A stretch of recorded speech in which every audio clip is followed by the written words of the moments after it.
Hello and welcome to the Brooklyn Rails special summer series, curated by the Rails section editors. During the weeks of July 19th and July 26th, we are celebrating the sections that make up the Brooklyn Rail, which you can find in our print and on our website, free and accessible to all. Our conversations this week will celebrate the editorial diversity covered in the Rail and here on our virtual events. I'm Ayanna Prescod from The Rail, and I'm one of the paper's two theater co-editors. And I'm Billy McEntee, also a co-editor. Over in the theater section, we love writing about the intersection of activism and the arts, highlighting the rigorous works of regional, experimental, and Broadway theater makers, and uplifting playwrights via our new Rail short series, where we commission and publish original plays by thought-provoking voices. Today, we are joined by our very special guest, Clint Ramos. Clint is a set and costume designer for new plays and musicals on and off Broadway. Clint is the winner of 3 Lortel Awards. Clint is the winner of 3 Lortel Awards, 2 Obie Awards, including one for Sustained Achievement in Design, and a Tony Award, which made him the first person of color to receive the Tony Award for Best Costume Design in a Play. If you've seen a play in New York in the past dozen plus years, it's very likely you've witnessed Clint's exquisite work. Simply put, he is omnipresent. His fingertips have been on countless productions. As both a scenic and costume designer, Clint understands with grace and tact that design not only contextualizes and breathes life into a new play or musical, but also enriches that work, revealing and physicalizing the important undercurrents that may not be written in the script, but are key to a work's world building. We are so thrilled and fortunate to have him with us today. So please welcome to today's summer series, the great Clint Ramos. Hi. Hi, Clint. Hi. Lies, just lies. Not one. Liars. Keep that in there. Okay. Hi, how are you today, Clint? Thank you so much for joining us. I'm just so happy to be here. I'm good, you know, it stopped raining. So, you know, we're all dry. I'm a little, you know, I was gonna say the M word, but I didn't. That would be crazy. I'm just a little damp. That's it. Oh, I like that word, damp. I'm a little damp, but you know, I'm good. I'm good. How are you all? I'm good. I'm good. We've been looking forward to this, and Ayanna put together a kick-ass slideshow that I feel like it's unfair to call it a retrospective because it's just 6 shows and 6 fairly recent shows. Like, I feel like if we wanted to do a real retrospective, we would have to go back so much further because your career spans years and years, theaters and theaters, but we're gonna give our viewers today just a little snippet of your work in the costume and scenic realms. Sure. Yeah. So today we're gonna start off with Booty Candy. So let's flow back to 2014. It premiered in New York at Playwrights Horizons. And let's talk a little bit about the costume design first. Because you did both set and costume design for this show. Yes. And since Booty Candy is Robert O'Hara's autobiography or autobiographical play, did you birth your influences from his history, or did Robert tell you to create freely? Wow, that's a really, really good question. You know, so Robert and I have been collaborating for years, and he, you know, when you, and we're good friends, right? Like, so he was at my wedding and all that kind of stuff. And so, you know, and I remember, like, I have to really talk about this because I don't know, you know, it will explain a lot in how we collaborate. So I remember I think I was still in grad school or something like that. But anyway, it was in the 90s. And then I saw Insurrection at the Public. And I had not seen anything like it. Like I was like, what is happening? You know, who is this person? And I kind of like mustered enough courage to like go and say hello to him. And he was very, very shy and blah, blah. And years later, I was like, I could not get it off my mind. So I wrote him a letter. I'm like, hey, you know, I don't know if you remember me, but blah, blah, blah. And then, and then he's like, yeah, I remember you designed the show for me. And I'm like, oh, okay. All right. And we become sort of like fast friends because we, you know, I think we see each other in a very kind of authentic way. This Booty Candy, you know, he had been writing this, but he had been writing it kind of on the sly. Like he would tell me like, hey, you know, like I did this thing, like this thing that I'm working on and blah, blah, blah. And this thing that I'm working on, I'm like, what is it? Like, tell me, you know what I mean? And then, so he let me read it. And of course, my mind exploded, like many things that he sends my way. And I said, what's going, is this really? And he's like, yep, like to the T, like the whole, like calling it Booty Candy, like happened, right? And then I said, so what's made up? And he's like, I want you to guess, right? And to this day, I'm still guessing. You know what I mean? So I'm still guessing. The whole like the dinner scene is all like, you know, that happened to him. You know what I mean? Like, and then I meet his mother. You know, I've met his mother a couple of times, and his mother. You know, this is the thing about mothers, right? Particularly mothers of color. All your friends love them. Like, yes. All your friends, like everybody loves them, charmed, blah, blah, blah, blah, blah, blah, blah, blah, blah, blah, blah, blah. And you're just watching the show. You're like, look at you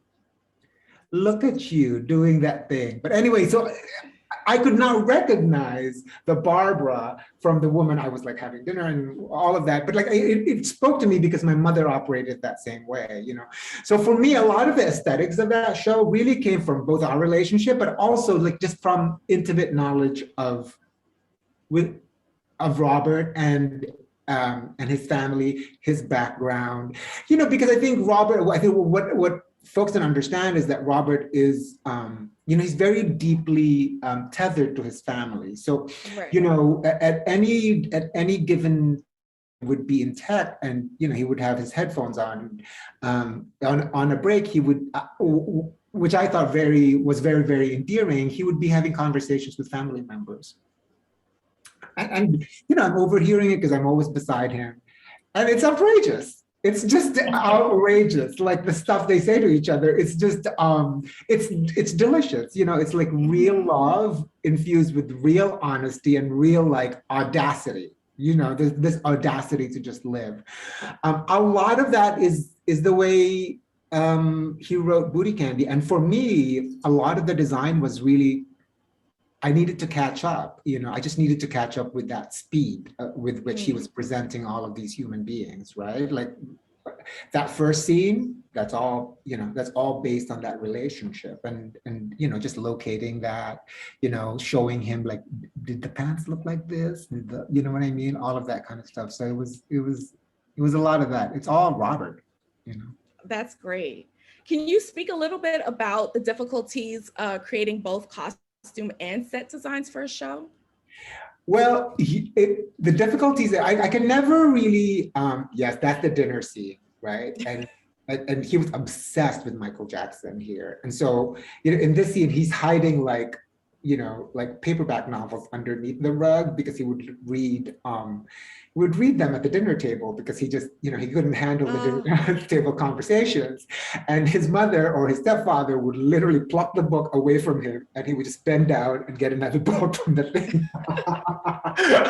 Anyway, but he was obsessed with Michael, he was dressed as Thriller here. But in terms of like sets and costumes, it's always, to me, I think I could never like divide. I could never actually kind of like split the both. Like I think I could never design a piece of scenery without thinking about how the characters look, and nor can I design, you know, costumes without actually thinking what that container is, right? So the difficulty for me a lot is like when I'm, you know, when I'm not doing both, is trying to kind of calibrate, how I see it, and accommodating a lot of other points of view, right? I try not to do both anymore because, like, I at first I feel like, we need to spread the love, you know what I mean? A lot of people need jobs. But in terms of doing either, I always find that scenery is not so much, it's easier. Creating a set is easier. Only because it requires less, less of a spiritual footprint. If that makes sense, because like when I'm doing costumes, particularly for instance for Booty Candy or any other show, you're really deep, if you're doing your job right, you've become an empath and you've absorbed all of that, all of what the characters are going through and everything in their psyche, right? And that's exhausting, right? So a fitting is not just like putting clothes on actors. It's actually a big conversation about trauma, about joys, about everything, that the actor and the character are going through. So that to me is a lot of work. And I think a lot of folks like that, I want folks to understand that when you meet a costume designer, you're actually meeting, a social archivist who's like going through the files in their heads, emotional files of what this human being could look like, right? Who is experiencing these things. With scenery, you don't quite do that. Like your catalog is your catalog. Like here's a door. Here's a doorknob. That doorknob's not going to talk back to me. You know what I mean? Like it's literally that you're looking at that you're assembling something with mostly inanimate objects to come up with something that is quote unquote spiritual. You know what I mean? And so it's an easier path because you're able to actually, you're able to manipulate things that don't have feelings, or spirits. And so I would say that to me is the main difference in terms of difficulty, Awesome, thank you. Social archivist, I love that. That's so telling. That's why all costume designers they should be paid most. I mean, they should be earning most of the money because like they're the hardest workers. I know so many costume designers, particularly women, who have dislocated their shoulders, right, from carrying all of these bags. Do you know what I mean? And yet, because it is considered women's work, they get, you know what I mean? They don't have parity with the scenic designers, who are mostly men, right? And so, when is the American theater gonna come, like really understand that what they're doing is actually like, it's social art. It isn't craft or isn't like folk art or whatever it is, whatever you want to call women's art, you know what I mean? It's actually art, So our next show is Familiar, also at Playwrights Horizons, and written by superstar Denai Guerrera, directed by Tony Award winner Rebecca Teichman, and Clint did the set for this one. It's about a Midwestern Zimbabwean American family and a cross-cultural wedding. So naturally, there's a lot of comedy to play with. And the set is just gorgeous. So Clint, the first question for here is just, where did you start? Were you looking through magazines? Where were you getting your inspiration? For this, the inspiration really was, it's Denai's life, right? Like, I think this is like Denai, she comes from, she's first generation Zimbabwean, and I'm an immigrant. I am familiar with the neuroses of immigrant life, particularly this, like, this obsessive and neurotic desire to succeed. Right. This idea that it's a very sort of like American idea, like, if you put your head down and you just work like 10 times as hard, you will make it. Right. And a lot of that to me is absurd, but it's also very funny, right? So these are overachieving Zimbabwean folks, right? So to me, a lot of it was about assimilation. I wanted the audience to walk into that space, and actually not know that these were immigrant families. I wanted them to know that it was a successful American family, right? I didn't necessarily wanted them to know that they were Black. You know, I wanted the audience to look at something that they think they're familiar with, like a John Lee Beatty set, right? Like a American family drama or whatever it is, right? But like, you know, like a drawing room comedy, you know, those one of those things. So they would walk in there, and really the coup de fiat is, oh shit, the inhabitants, I didn't expect that. You know, and so to me, that was important, you know, that I held back. So a lot of the research that I did was from Zillow and Trulia, and going into the sort of the affluent neighborhoods in St. Paul and Minneapolis, and just literally looked at them. I'm like, oh, look at that. They have a bridge on their great room that connects the thing. They have, how do you clean those shelves that go all the way 20, you know what I mean? Like, it's like, you know, I just, it's an amalgamation of all of it. And look at that painting. That's like 20 feet. Like, how much would that have cost? You know, that kind of thing. That I was just looking at all these photographs. I'm like, let me just combine all of this, you know, into something that I think would be pleasing on stage. Remove the fourth wall, literally remove the fourth wall. Jam it in that space. So that ceiling that you're seeing, that's butt up against the ceiling at Playwrights. You know, it's so funny because we actually put this as a prank. We put this on Airbnb, the set on Airbnb. And we got a lot of hits. I'm sure you did. It has taste, it has wealth, it has class. It is, and it's so funny you mentioned Zillow, because I remember at Playwrights, we were all like, we're ready to move into this thing. This is move-in ready. It's so chic. And color also plays a role. My last question about Familiar is about the color, because you've got these warm, woody notes, these yellow walls, this like oak accents. And then of course it is winter in the Midwest. So it is rigid and blue and cold outside, but you give some pops because, like, okay, we see here the blue couch. Of course, the costuming is its own pops, but there's a lot of like blue that's kind of. Come on, Billy, decode the motherfucker. Come on, get into the semiotics, Billy, man. Tell me about.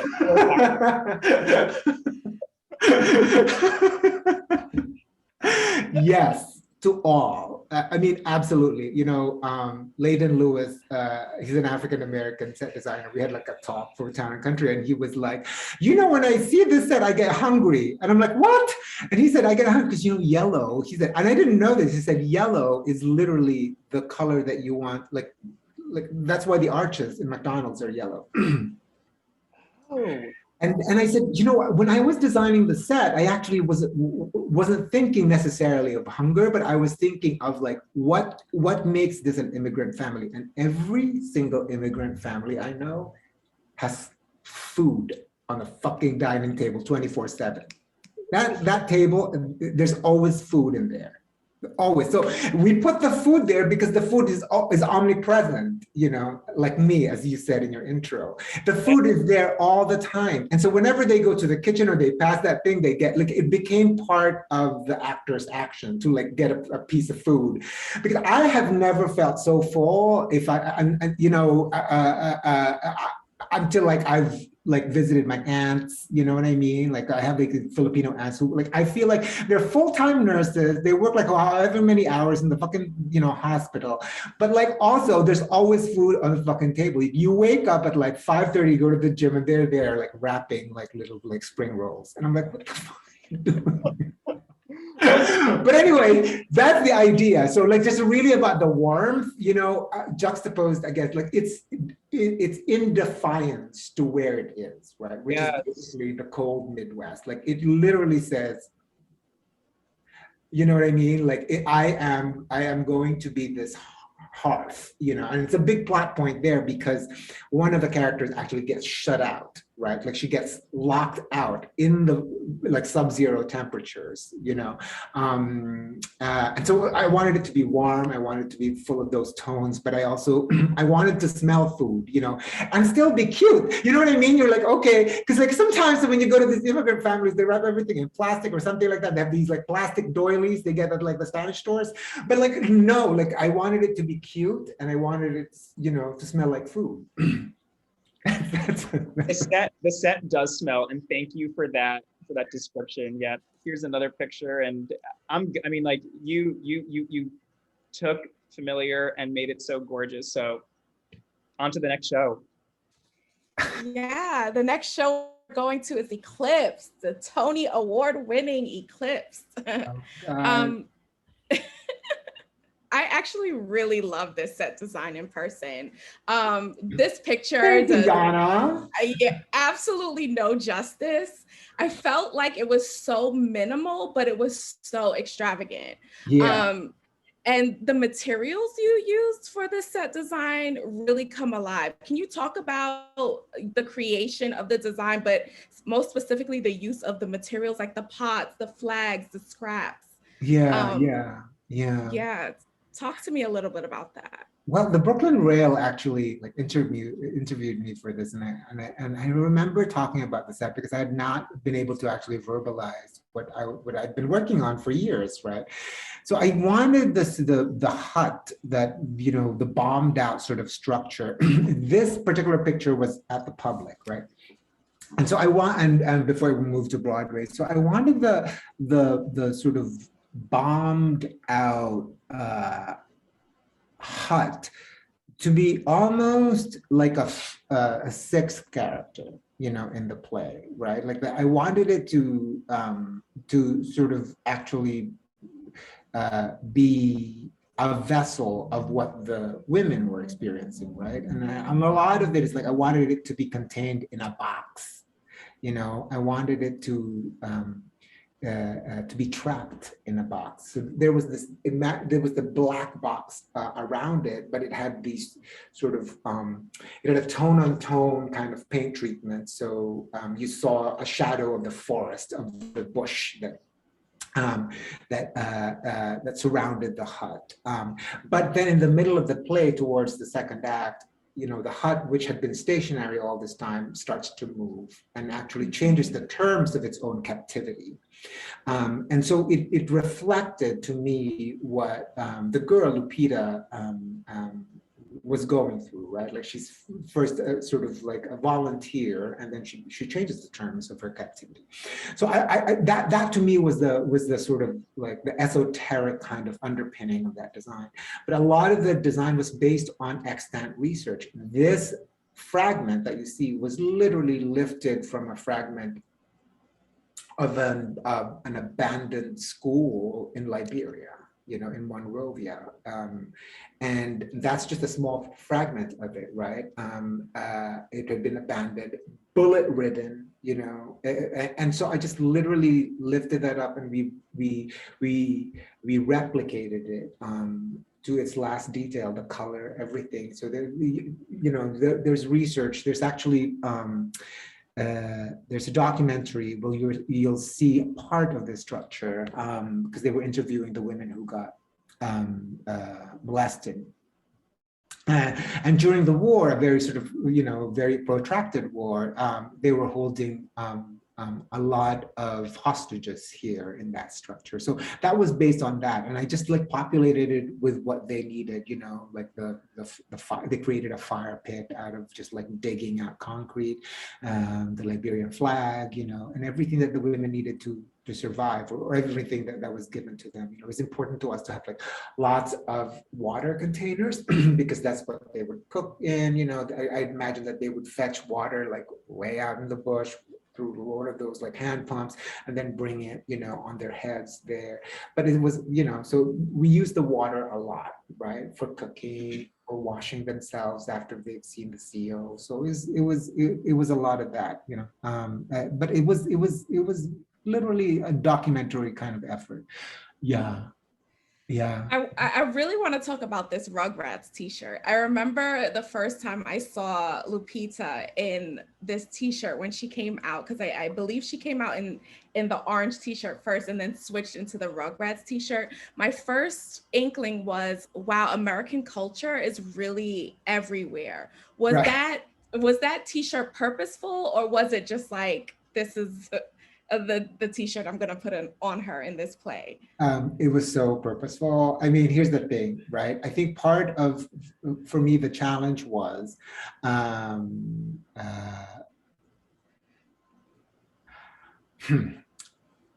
how do we present, these are African women, right?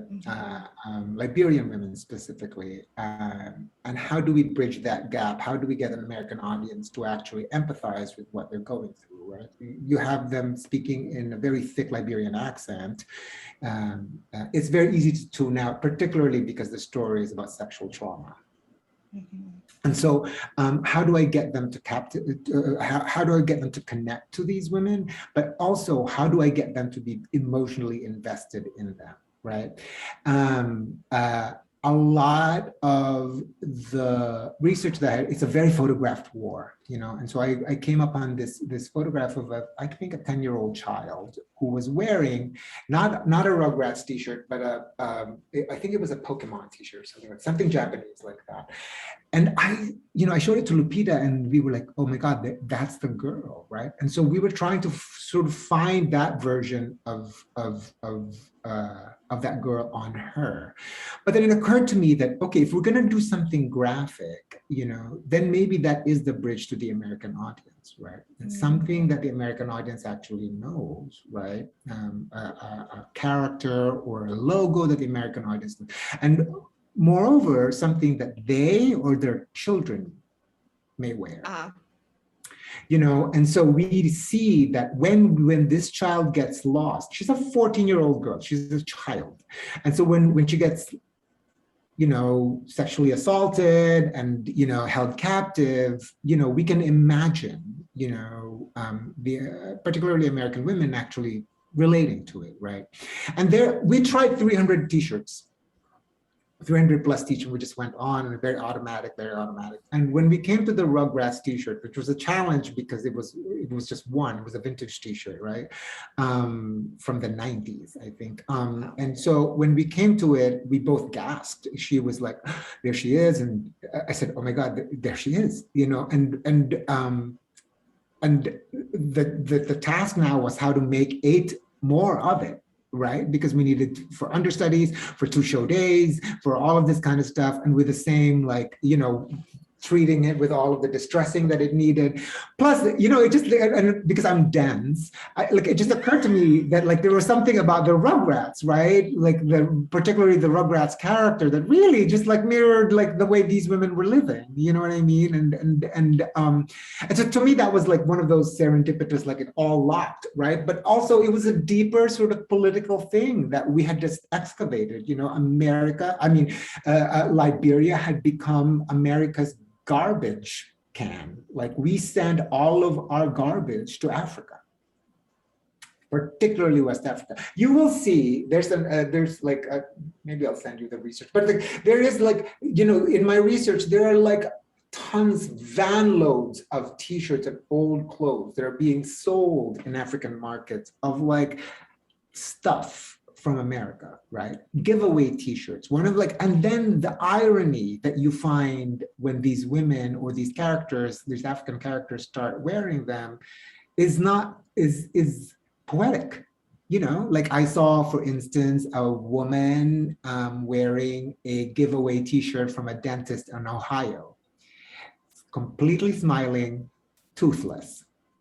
You know what I mean? Like just looking at like, oh, fuck, does she even know what she's wearing? Like, you know what I mean? Like this kind of thing, like, you know, women who I don't even know if they finished, you know, like literally finished high school or whatever, wearing something from Pace University.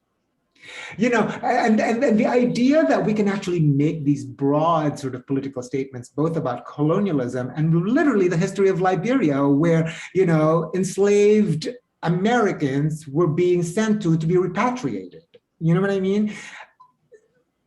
So that's the long story of Eclipse. That's fantastic. And it runs deep. It's very deep. And that's the pleasure of being in a project for a long time. I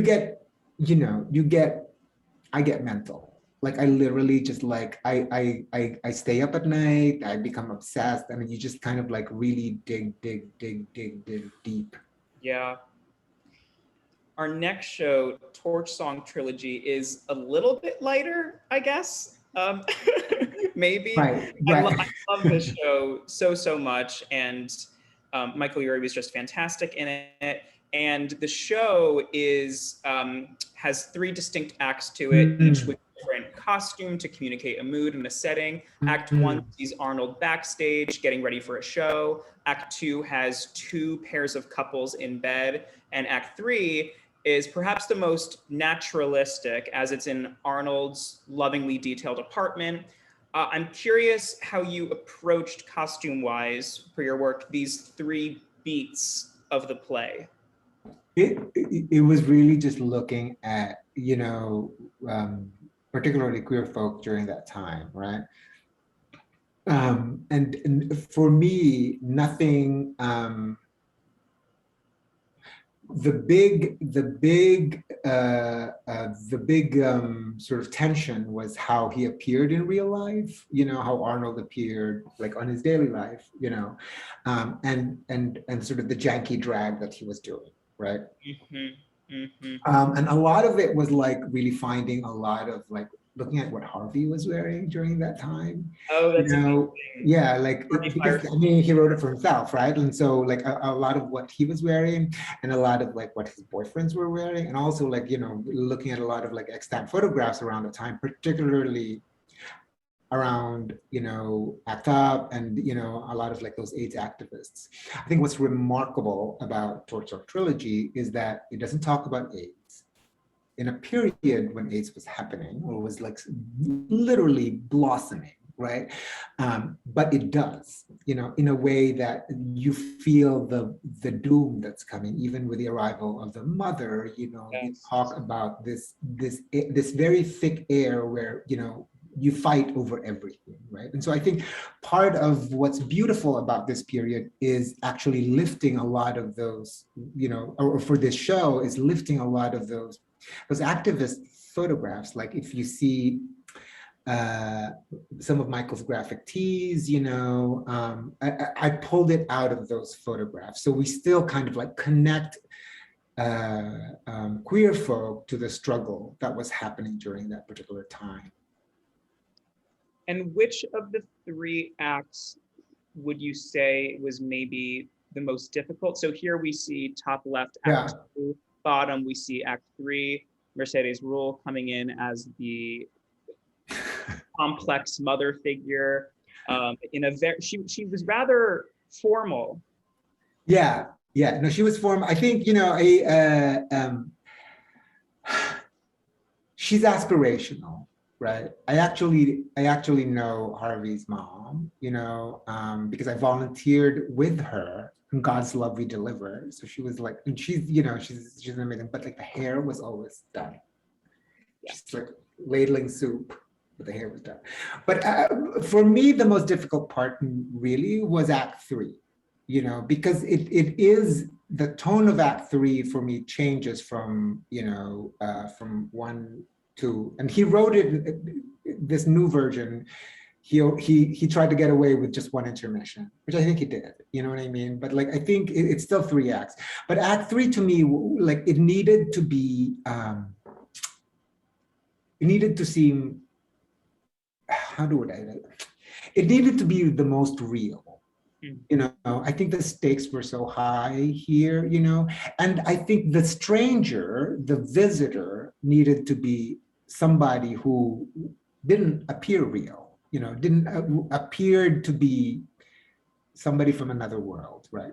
So the tension when a visitor is actually saying what you're doing is not normal, when everybody in that world looks normal and she doesn't. To me, that's profound. You know what I mean? So that we don't present, we reverse the otherness. Yeah. Right. So the gay folk are not being othered visually, right? It's literally the mother who's saying what you're doing is an aberration to God is the other,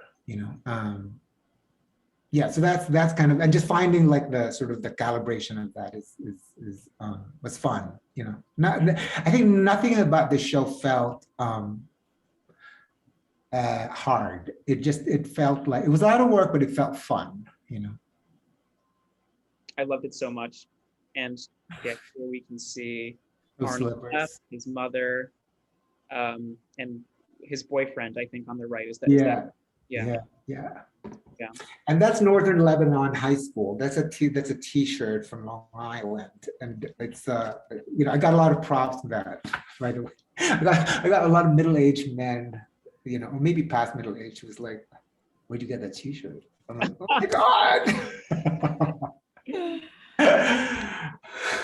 Well, moving on to our next show, Once on This Island, I have shamelessly gone to see this show 8 times. Why wouldn't you? It's literally one of my favorites. I can't wait to see Jocelyn Bio's interpretation of it on Disney. And I'm really excited to talk about this show. So if I seem like giddy, it's because I love this show and I love your costume design and your use of, again, scraps to make beautiful materials. So let's talk about it, like how you connected. Yes. Like trash is one man's trash is another man's treasure. So talk about it for me, because the way you used it and put it together to create these beautiful costumes is mind-blowing to me. So get into it. Tell me all about it. This is again one of those very pleasurable experiences, because we had a lot of time, right? And when Michael approached me, I think it was 2 years before it was even going to happen, or maybe a year, I don't know. But he said, "Hey, I want to do this, and would you do it?" And I'm like, "Sure," But I love this musical, right? But I've always kind of found it to be, or the way I see things when it's done, I found it to be, I don't know what, I just found it to be folksy in a way that was, you know what I mean? Like there's a folksiness to the way it's done. And so I think one of the pleasures was, being invited early on to develop it with him. And to me, a lot of it was when he said, "I want to really locate it in a place. I want to locate it in a place." Like if we're talking about the French Antilles, we're actually talking about Haiti. And I said, "Yeah." And I said, and he said, "But I want it to be, Haiti that we identify, that we recognize." And when we were doing it, I think in 2016, 2017,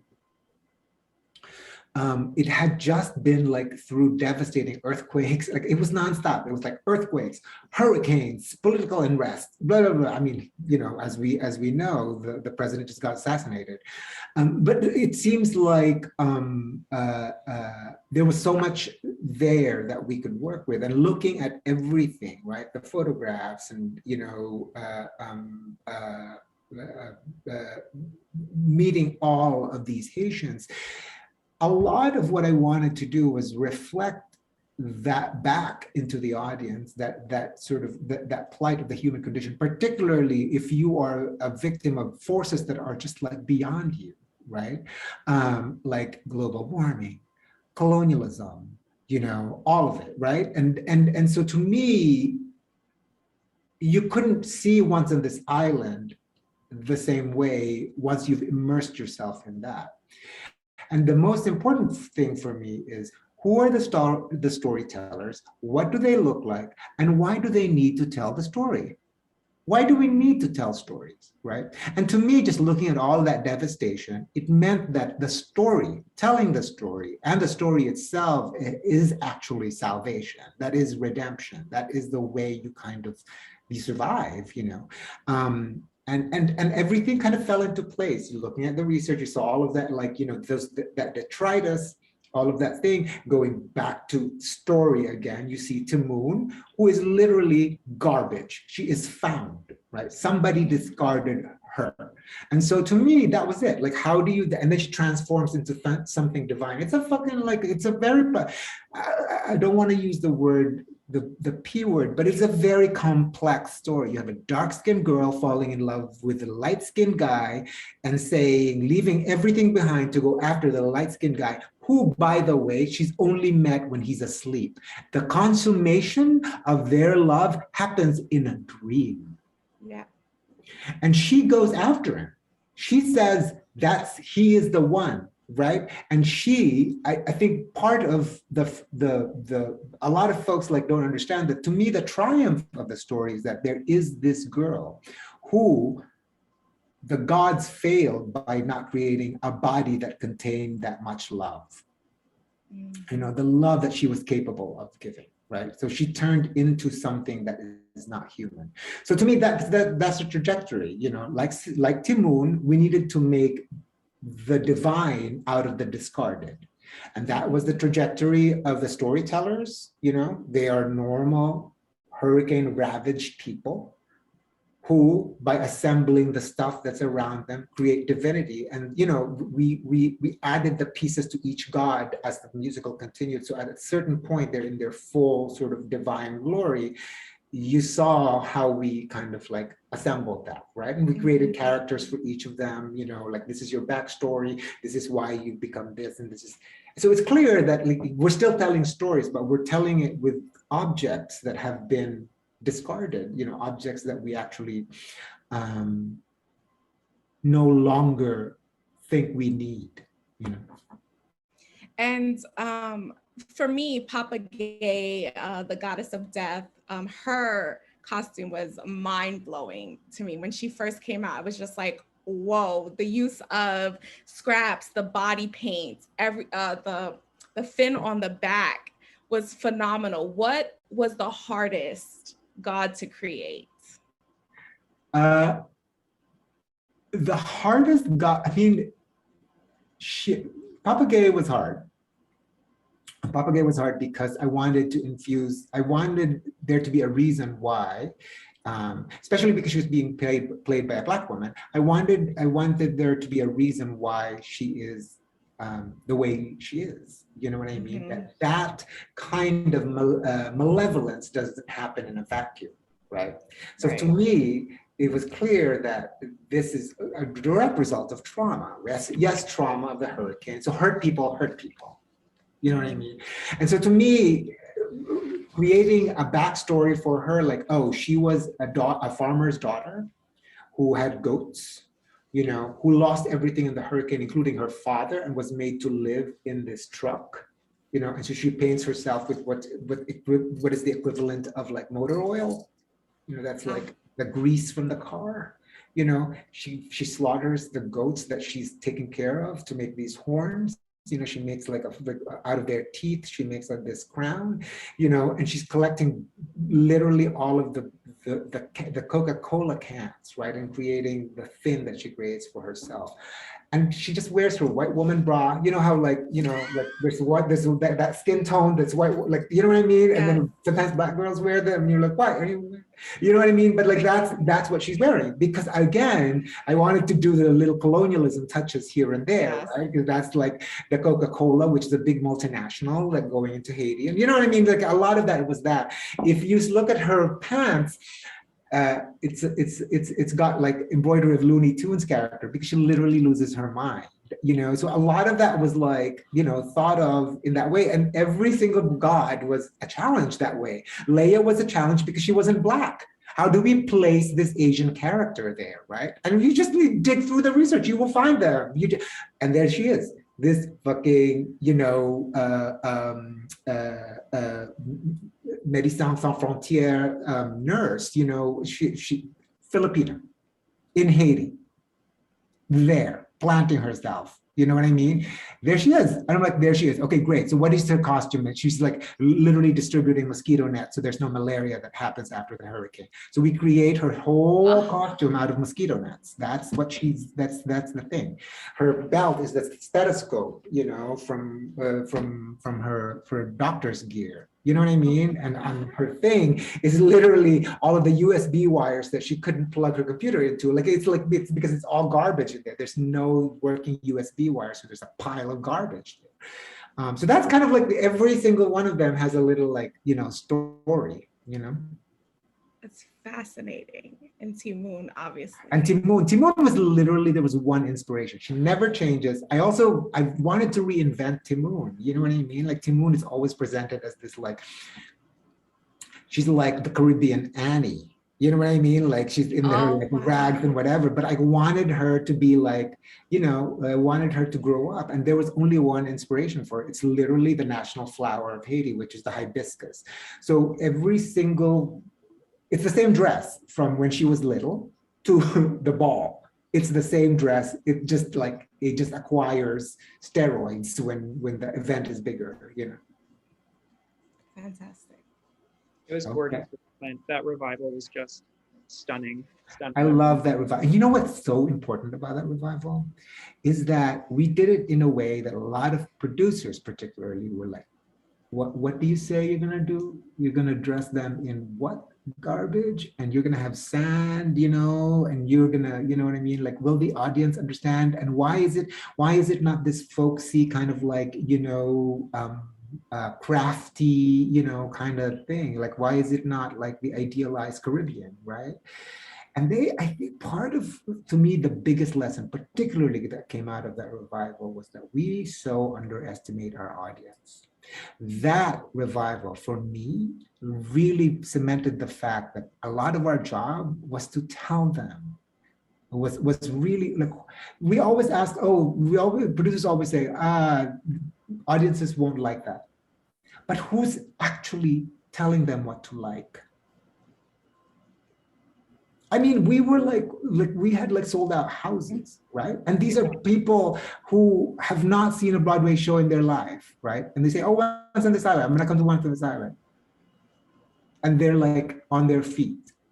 Like there's so much of that happens on Broadway that I feel like is so, it's frustrating. Mm-hmm. Yeah. Well, we're going to end our discussion with our sixth and final work in Clint's intense oeuvre of plays. This one is oeuvre. Currently up for a lot of Tony Awards, including one for Clint for his work on the scenic design. Clint is also a double Tony nominee this season, whatever this season means in the Tonys. But he's also up for costume design of the play for The Rose Tattoo, which had Marissa Tomei. But for Slave Play, kind of like Torch Song, 3 distinct acts to it. The first one where these 3 couples do role playing on kind of imagined plantation. Act 2 has a focus group where they dissect their feelings. And then Act 3 is in a bedroom where we see one of the 3 couples reflecting on their history, sex life, trauma. The set for this one, Clint, felt pretty airy and flexible and spry. Does that feel right? And is that something that you thought of upon reading Jeremy O'Hara's script? Jeremy O. Harris, directed by Robert O'Hara, when reading that script? Or is that something that Robert, the director, kind of fed you? Airy and spry. No, for me, it was very assaultive. Like when Robert was like, I'm gonna send you a script. He said to me, I'm gonna send you a script, read it, right? And I said, who is it from? He's like, it's this boy who's been like, kind of trolling him since Jeremy was in high school, right? Like, so, and he said, he's in grad school right now at Yale and blah, blah, blah. I'm like, okay. So I read it. I was coming from my studio on 38th Street. I got on the train. I take the A train uptown because I live in Washington Heights. And I literally took that train all the way to the end, took it back to Brooklyn, because I could not stop reading. I took it back to Brooklyn and back to Washington Heights. And when I got off the train, I was like, Robert, did I just read? Like, what is this? Like, it was like I was bamboozled. You know what I mean?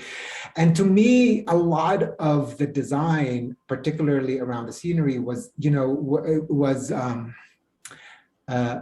came from conversations with Robert and Jeremy, right? Like, because I had so many questions, and they had so many prerequisites, right? And Robert wanted it to feel intimate. He wanted it set in the round, and Jeremy wanted thought he wanted, a plantation rendered in abject verisimilitude. And as a matter of fact, he wrote it in the script. And so none of those, desires were possible with budgetary reasons. We were, since we were in proscenium houses and all of that. And I think for me, it was just really about going deep into, in those instructions, what is underpinning that? What is the desire? Right. Yeah. And for Robert, it was intimacy. And I think by manipulating the mirrors, I could actually get the audience to surround the couple in the end, and for Jeremy, it harkens back to the first time he went to a plantation, which was, it's basically what Kanisha says in the third act, which is, I walked in that place. I've never been to a plantation before. And I literally, I felt the reverberations of my ancestors coming through the walls. Yeah. But to me, I'm like, oh my God, if you look at sort of the makeup of the American theater going public, it's mostly white, right? So what would it be? Would it feel like a structure if I reflected that back on them and surrounded the actors with them, right? Is that the sort of the architecture that we need, the architecture of whiteness that we need? And so that was the idea of the mirrors. Now I'm going to say that the source of the visual of the mirrors came from my research on slave play, on sex play, and it came from a lot of couples' bedrooms. When they wanted, because a lot of it was like, how do you perform intimacy? How do you perform closeness, right?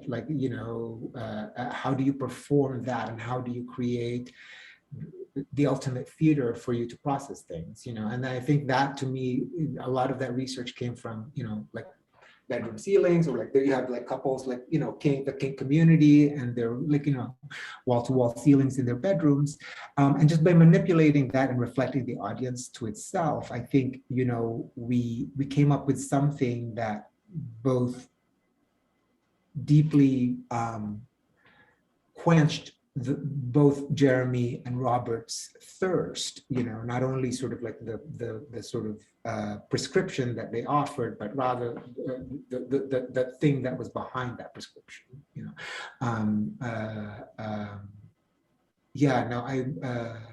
This was a very, it was a life-changing experience for me, particularly,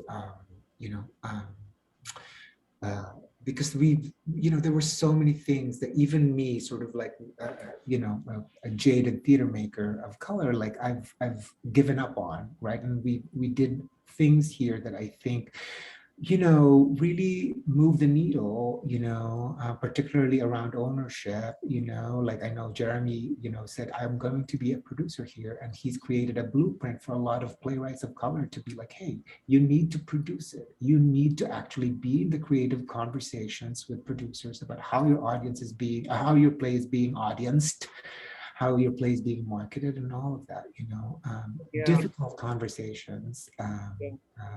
Yeah.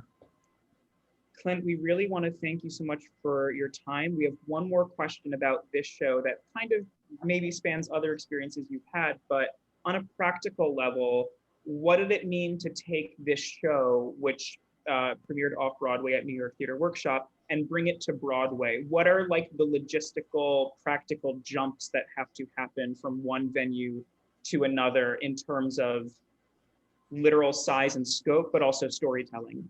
Yeah, we just had to make it bigger, we didn't have a balcony, at New York Theater Workshop. So if we wanted to reflect the audience, then that should be the whole breadth and height of it. And then there was a balcony rail, which was a challenge, but ultimately became an asset, so we wrapped the ghost of the real plantation around it. And, it's because you're dealing with a union house, there are costs assigned to that, but there are also great privileges. We had an excellent company carpenter who basically solved a lot of the automation problems. We automated a lot of stuff, we had, the Rihanna lyrics, we were able to have them fall and create a really great button to the end of Act 2. I just required more money and more bandwidth and more, I don't know, more people to sign on the idea. Yeah. Well, thank you very much. Thank you. Oh my God. Thank you. This was amazing. And at the Rail, we have a tradition of ending our community events with a poetry reading. Yes. Yes, poetry. We're thrilled to welcome our Poet Laureate of the day, Jess Chen. Come on. Thank you so much, Billy. Thank you, Ayanna, and especially thank you, Clint. This has been an amazing conversation to listen to. And Clint, I hope we can get you on the rail another time to hear more. I feel like we could have this conversation go on for several more hours. I'm going to read a poem by Forrest Gander. This poem called The Sounding is from his 2018 collection Be With, which won a Pulitzer. It's also one of my favorite collections. So, The Sounding. What closes and then luminous? What opens and then dark? And into what do you stumble but this violet extinction? With froth on your lips, 8:16 a.m., the morning's sleepy face rolls its million eyes. Migrating flocks of your like-same species incandesce into transparency. A birdwatcher lifts her binoculars. The continuous with or without your words situates you here, here, here, even while you knuckle your eyes in disbelief. Those voices you love, human and not, can you hear their echoes hissing away like fiery scale from an ingot hammered on some blacksmith's anvil? And behind those voices, what is that? Blowing the valves of your ears open as black rain, not in torrents, but ceaselessly comes unchecked out of everywhere with nothing to slacken it. Thank you so much, Jess and Clint. And for everyone watching on our YouTube channel, please visit the Rails events page to view our other conversations this week at brooklynrail.org/events. Have a great summer, and thank you for supporting the work of the Brooklyn Rail. Thank you, Clint. Let's keep the paper independent, free, and artist-driven for another 20 years. Bye, everyone. Yes, thank you, everybody. First all black design team announced on Broadway today. This is a historic day. But anyway, thank you. Thank you, Amazing. Clint. Thank Bye. you so much. See you on social. Yes. Bye.